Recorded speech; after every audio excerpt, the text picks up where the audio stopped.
بسم اللہ الرحمن الرحیم۔ السلام علیکم۔ آج بیٹے کی شادی کی پہلی رات تھی۔ صبح ہوئی تو میں فوراً بہو کو جگانے کمرے میں گئی تو پاؤں تلے سے زمین نکل گئی۔ فوراً ڈاکٹر کے پاس لے کر بھاگی، مگر ڈاکٹر بہو کو دیکھ کر بولی، یہ اب زندگی میں کبھی کھڑی نہیں ہو سکے گی، کیونکہ میں بڑے ٹھاٹ باٹ سے اپنے گھر میں عیش سے رہتی تھی اور خود بڑا فخر کرتی تھی کہ میں اپنی جٹھانی اور ایک دیورانی کے مقابلے میں اپنے ساس سسر کی سب سے زیادہ چہیتی جو ٹھہری تھی۔ آخر ہوتی بھی کیوں نہ، میں نے 4 بیٹے جو پیدا کیے تھے، جبکہ دیورانی کی 2 بیٹیاں اور جٹھانی کی 2 بیٹیاں اور 1 بیٹا تھا۔ مگر میں نے 4 بار اپنے ساس سسر کو پوتوں کی خوشخبری جو دی تھی۔ مجھے اپنے شوہر پر بھی غرور تھا، وہ خود اچھے کاروبار کے اکلوتے وارث جو تھے، جبکہ میرے جیٹھ اور دیور چھوٹی موٹی دکانیں چلاتے تھے، اس لیے سسرال میں سبھی ہمیشہ ہم دونوں میاں بیوی سے جلتے مرتے رہتے تھے۔ دن ایسے ہی گزر رہے تھے۔ ہمارے گھر کے سبھی بچے ایک ساتھ پل کر جوان ہونے لگے تھے۔ ہماری عمریں بھی اب گزرتی جا رہی تھیں۔ ساس اور سسر جب تک زندہ تھے گھر میں انہی کا راج تھا، کیونکہ گھر کا خرچہ پانی اور بیٹوں کی ساری کمائیاں ان کے ہاتھ میں تھیں اور سب کچھ ساجے سے گزر بسر چلتا۔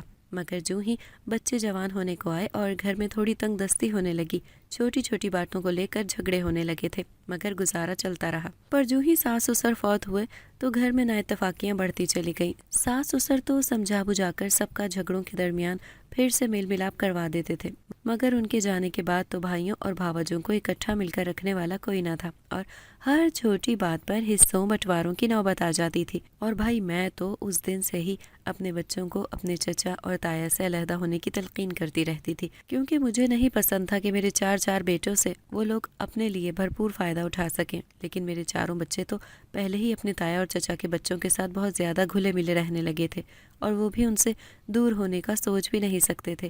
مگر میں اور میرے شوہر نے اپنی کوشش جاری رکھی اور سارے بچوں کے دلوں میں بھی نا اتفاقیاں بڑھنے لگیں، اور پھر کچھ ایسا ہوا کہ ہم اپنے مقصد میں کامیاب ہو گئے۔ گھر اور ساری جائیداد کا بٹوارا ہو گیا اور تینوں بھائیوں نے سب کچھ بیچ کر اپنا اپنا حصہ لے کر ہمیشہ کے لیے دور ہو گئے، اور اس دن کے بعد سے ہم نے کبھی انہیں پلٹ کر نہیں دیکھا تھا۔ ہم لوگ کسی اور شہر میں شفٹ ہو گئے تھے، بچے بڑے ہو رہے تھے، اور میں پہلے سے بھی زیادہ اپنے لڑکوں کے غرور میں زمانے کے آگے سر اٹھا کر چلتی تھی۔ اور پھر بچوں کو اعلیٰ تعلیم کے لیے میں نے ملک سے باہر بھیجا۔ میرے 4 لڑکے ہی پڑھ لکھ کر اپنے شہر واپس لوٹے، اور خوش قسمتی سے اعلیٰ معیار کی نوکریاں بھی انہیں جلدی مل گئی تھیں، اور میرا سینہ فخر سے اور چوڑا ہو گیا تھا۔ مگر پھر میرے شوہر بیمار رہنے لگے اور ان کی طبیعت دن بدن بگڑتی ہی جا رہی تھی۔ اچھے اچھے ہسپتالوں میں دکھایا، بڑے سے بڑے ڈاکٹروں سے بھی ان کا معائنہ کروایا، مگر کوئی اثر نہیں ہوا۔ پتہ چلا انہیں کینسر کی بیماری ہے اور آخری سٹیج پر ہیں۔ یہ خبر مجھ سے میرے بیٹوں نے چھپائے رکھی۔ وقت تیزی سے گزر رہا تھا اور ان کی طبیعت خراب سے خراب تر ہوتی جا رہی تھی، اور پھر ایک روز ان کی سانس رکنے لگی، اور گھر پر بھی اس وقت کوئی بچہ موجود نہ تھا۔ میں نے بہت مشکل سے اپنے شوہر کو سنبھالا اور انہیں جلد از جلد نوکروں کی مدد سے ہسپتال لے گئی تھی، مگر جو ہی ڈاکٹر نے کہا سوری، یہ تو یہاں لانے سے پہلے ہی فوت ہو گئے ہیں اور انہیں یہاں لانے میں بہت دیر ہو گئی ہے۔ جب ڈاکٹر نے کہا انہیں تو پہلے ہی کینسر تھا، سن کر میرے تو ہوش ہی اڑ گئے تھے۔ نوکروں نے فون کر کے سارے بیٹوں کو اطلاع دے دی تھی۔ میرے 4 لاڈلے فوراً ہی ہسپتال پہنچ گئے تھے اور اپنے باپ کی میت لے کر گھر کی طرف چل پڑے تھے۔ میں اس وقت بہت ہی بری حالت میں اپنے شوہر کی موت کے صدمے میں تھی اور بالکل برداشت نہیں کر سکتی تھی کہ میرے شوہر مجھ سے ہمیشہ کے لیے دور چلے گئے۔ مگر جب میں نے تھوڑا ہوش سنبھالا تو میرے 4 بیٹوں سے ہی میں نے ناراضگی ظاہر کی کہ ان لوگوں نے مجھے میرے شوہر کو کینسر ہے یہ بات مجھ سے چھپائے رکھی۔ مگر میرے 4 بیٹے رونے لگے اور مجھ سے لپٹ گئے، کہنے لگے امی ہم بہت ہی مجبور تھے، کیونکہ بابا نے ہمیں یہ خبر آپ کو بتانے سے سختی سے منع کیا تھا۔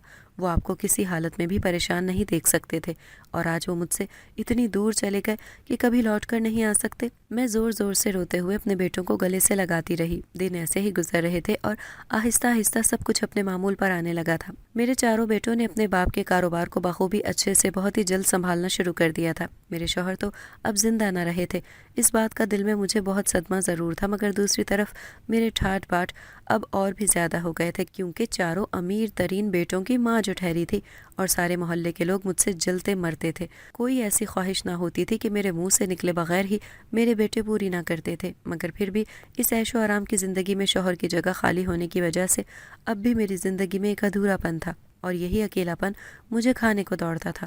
میں سارا دن اپنے گھر میں پڑی بور ہوتی تھی۔ 4 بیٹے تو سویرے ہی کام سے نکل جاتے تھے اور رات گھر لوٹتے تھے، اور گھر کا کام تو سارے نوکروں کے ہی ذمہ تھا۔ میں اکیلی بھلا اپنا اکیلاپن کیسے دور کرتی؟ میرے دماغ میں اپنے بچوں کی شادی کا خیال آنے لگا اور سوچا شام کو ہی میں سب سے بڑے بیٹے اور اس سے چھوٹے بیٹے اجمل اور اکمل سے شادی کی بات کروں گی اور دو دو دلہنیں اپنے گھر بیاہ کر لاؤں گی۔ میں یہ سب سوچ کر اندر ہی اندر خوش ہونے لگی تھی، مگر جو ہی دروازے پر دستک ہوئی اور نوکروں نے اطلاع دی کہ کوئی بہت ہی دور سے آیا ہے اور وہ لوگ آپ کو اپنا رشتہ دار بتا رہے ہیں، میں نے کہا اچھا تو ذرا بھیجو انہیں اندر، میں بھی تو دیکھوں کہ کون میرا اپنا آج برسوں بعد لوٹ آیا ہے۔ میں نوکر سے کہتی ہوئی پیر پر پیر رکھ کر ٹھاٹھ سے اتراتے ہوئے بیٹھ رہی تھی۔ اتنی دیر میں وہ لوگ اندر آئے۔ انہیں دیکھتے ہی میری تو آنکھیں ہی پھٹی کی پھٹی رہ گئی تھیں۔ وہ تو میرے دیور اور دیورانی آئے تھے۔ آج سالوں بعد انہیں میرا خیال کیسے آ گیا تھا؟ میں تو دنگ ہی رہ گئی تھی۔ میرا دل کھٹکنے لگا تھا کہ ضرور کوئی تو بات ضرور ہے، ورنہ اپنے بھائی کے مرنے پر بھی یہ بھائی لوٹ کر نہ آئے تو اچانک آج کیسے؟ میرے سامنے بیٹھے وہ دونوں ہی رونے لگے تھے اور بولے بھابھی ہم مانتے ہیں ہمارے درمیان بہت دوریاں آ گئی تھی، مگر آپ نے تو ہمیں اتنا ہی پرایا کر دیا کہ بھائی کے مرنے کی خبر بھی ہمیں نہیں دی۔ دیور روتے ہوئے مجھ سے کہہ رہا تھا اور دیورانی کی نظریں تو چاروں اور میرے عالیشان گھر کو چاروں اور سے گھر گھر کر دیکھ رہی تھی۔ میں بھی ناٹکیاں ان دونوں کو دیکھ کر رونے لگی اور کہا پرایا تو ہم نے نہیں، تم لوگوں نے کر دیا تھا، جو بھائی کے مرنے کے بعد بھی اس کے یتیم بچوں پر تم لوگوں نے آ کر سر پر ہاتھ نہ رکھا۔ اطلاع تو مل ہی گئی تھی نا، جب ہی چلے آتے، آئے بڑے اب آ کر باتیں بنا رہے ہیں۔ میں منہ چڑھا کر بول رہی تھی، مگر جو ہی میرے دیور نے کہا مگر بھابھی کاشان تو اکثر، اس سے پہلے کہ وہ آگے کچھ کہتا اس کی بیوی نے اس کے ہاتھ پر ہاتھ رکھ کر اسے چپ کروا دیا تھا۔ میں تو آدھی ادھوری بات سن کر سٹپٹا گئی تھی، نہ جانے وہ لوگ میرے کاشان کے بارے میں کیا کہہ رہے تھے۔ بہرحال مجھے اب بھی ان سے کوئی میل جول نہیں رکھنا تھا۔ شوہر کے مرنے کے بعد ویسے بھی میرا ان سب سے اب کوئی تعلق باقی نہیں رہا تھا۔ چلے جاؤ یہاں سے، اب یہاں کیا لینے آئے ہو؟ سالوں پہلے تو تم لوگوں نے دھکے مار مار کر ہمیں گھر سے نکال دیا تھا اور ہر دولت شہرت سے بے دخل کر دیا تھا۔ میں نے تو جھوٹی یہ جھمیلا پھیلایا تھا اور ان لوگوں کو ذلیل کرنا شروع کر دیا تھا تاکہ یہ لوگ یہاں سے بھاگ جائیں اور میری کڑوی باتوں سے دوبارہ کبھی ان کا دل ہی نہ رہے۔ میں نے تو حد ہی کر دی تھی ان کی بے عزتی کرنے میں۔ اتنی دیر میں یہ لوگ کھڑے ہو گئے تھے اور غصے سے واپس جانے لگے تھے، مگر دروازے تک جاتے ہی اتفاق سے میرا بیٹا کاشان انہیں مل گیا تھا اور وہ انہیں دیکھتے ہی خوش ہونے لگا تھا۔ چاچا چاچی آپ لوگ کب آئے ہیں؟ آئے نا، اتنی جلدی آپ لوگ کیوں جا رہے ہیں؟ ابھی تو ہم چاروں سے ملے ہی نہیں اور اتنے سالوں بعد آئے ہیں تو کہاں اتنی جلدی، ہم آپ کو جانے دیں گے؟ مگر کاشان ان کے چہرے کے تصورات دیکھ کر مجھے غصے سے گھور رہا تھا۔ وہ سمجھ گیا تھا کہ ضرور میری ہی وجہ سے وہ لوگ واپسی کے لیے روانہ ہو رہے ہیں۔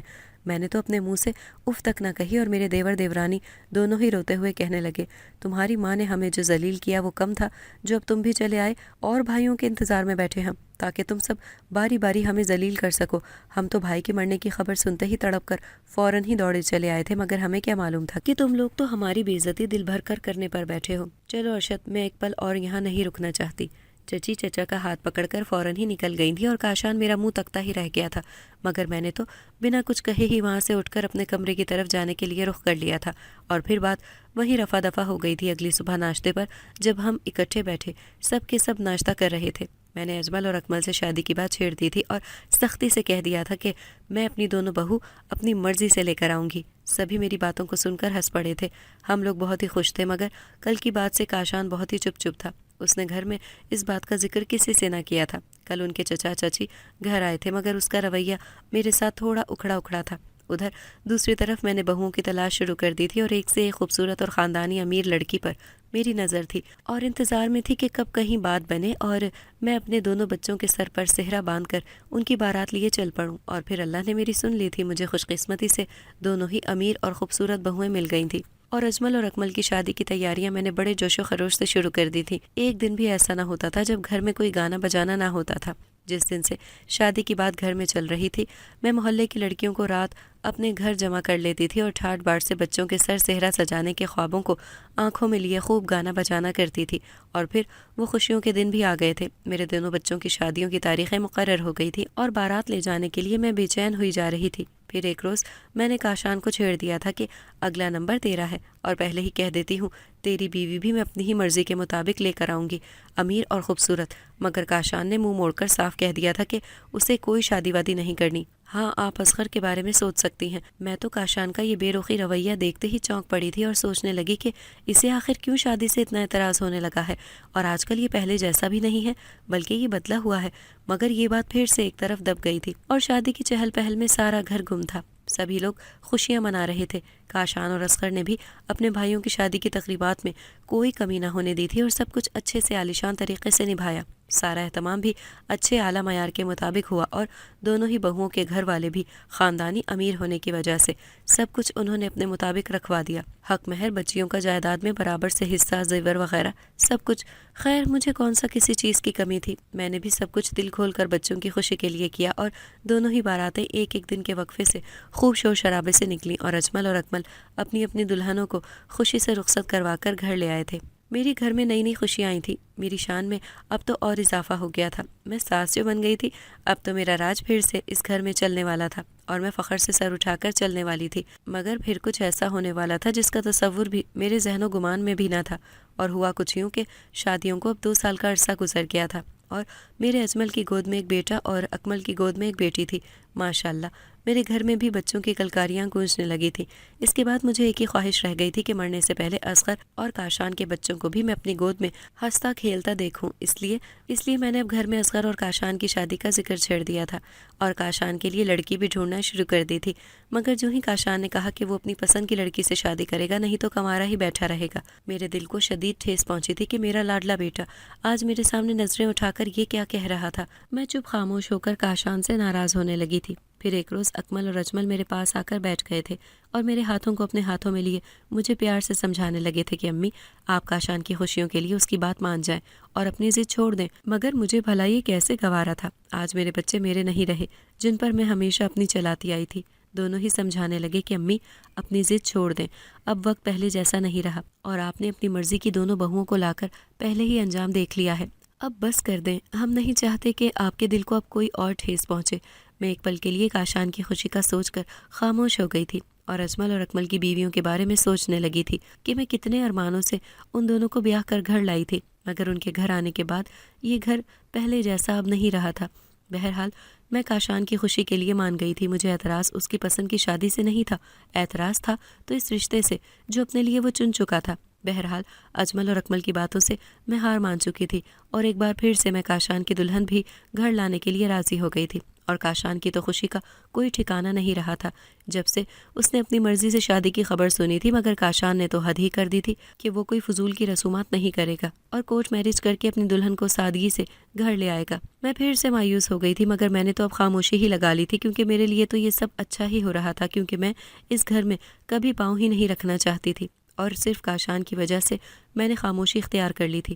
ادھر پورے گھر کو میں نے دلہن کی طرح خوب سجایا تھا، پورا گھر روشنیوں سے خوب چمک رہا تھا۔ جب کاشان اپنی دلہن کو گھر لانے ہی والا تھا، گھر کے باہر ان لوگوں کی گاڑی آ چکی تھی اور میں بہو سے زیادہ اپنے بیٹے سے ملنے کے لیے بے چین تھی۔ نہ جانے کیوں مجھے کاشان سے سب سے زیادہ محبت تھی، وہی میرا سب سے لاڈلا اور راج دلارا تھا۔ جب گاڑی سے اجمل اور اکمل اترے اور میری نظریں اب بھی کاشان کو ڈھونڈ رہی تھیں، اور جب کاشان گاڑی سے اپنی دلہن کا ہاتھ پکڑتے ہوئے اسے گاڑی سے اتارنے لگا تو میں تو چونک پڑی تھی، کہیں اس لڑکی کی وجہ سے میرا کاشان مجھ سے دور نہ ہو جائے، اور ایسا میں ہرگز نہیں ہونے دے سکتی تھی۔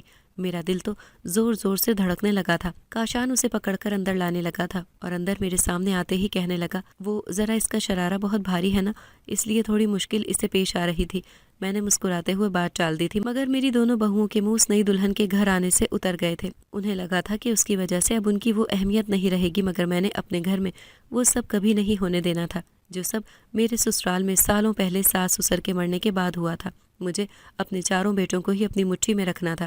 اجمل اور اکمل تو میرے بہت ہی فرما بردار بچے تھے، مگر کاشان اور اصغر تھوڑا معصوم اور ناسمجھ تھے، اور کاشان تو اب اس لڑکی کو شادی کر کے اپنی بیوی بنا کر گھر لے آیا تھا، اور میرا دل مسلسل ایک ڈر سے کانپ رہا تھا کہ نہ جانے میرا بچہ اس لڑکی کے کہنے میں آ کر آگے آگے کیا کیا کرنے والا تھا۔